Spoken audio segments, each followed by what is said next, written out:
के रे हमारा से झेल के, दिलवा से खेल के रे हमारा से झेल के रे हमारा से झेल के।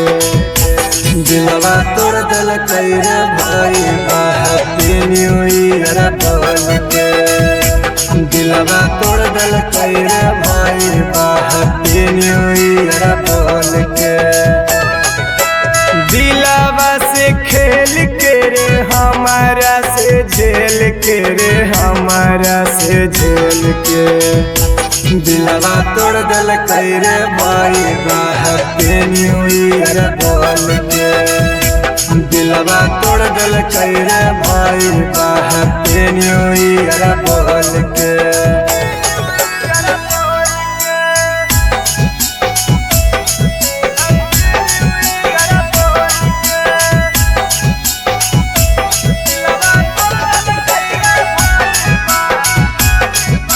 माँ प्रतिमा रिकॉर्डिंग स्टूडियो शेखपुरा।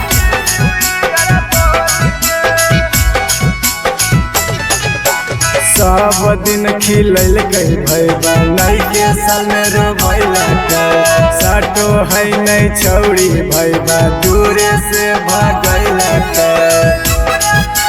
फिर भैया सब दिन खिलल गई भैया नई के साल में रोबैला के, साटो है नहीं छौड़ी भैया दूरे से भागैला के।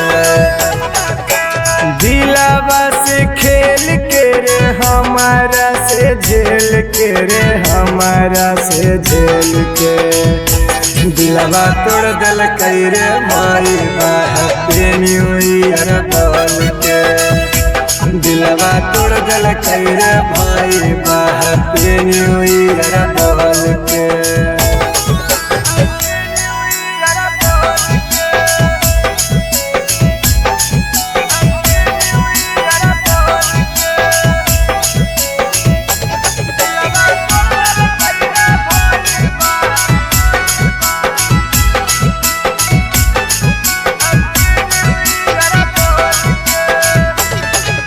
नया साल में सोचल हलियै जैबै झारखंड रे, अब नहीं करबौ भैया छौड़ी पर घमंड रे। नया साल में सोचल हलियै जैबै झारखंड रे, अब नहीं करबौ भैया छौड़ी पर घमंड रे। ढोदल कई जैसे भैया ढोबो हकई ढोल के लोकावा के झेल के। दिलवा तोड़ दिल रे भाई हैप्पी न्यू ईयर बोल के, दिलवा तोड़ दिल रे भाई हैप्पी न्यू ईयर बोल के। अरे वो चिनारे निकल गए।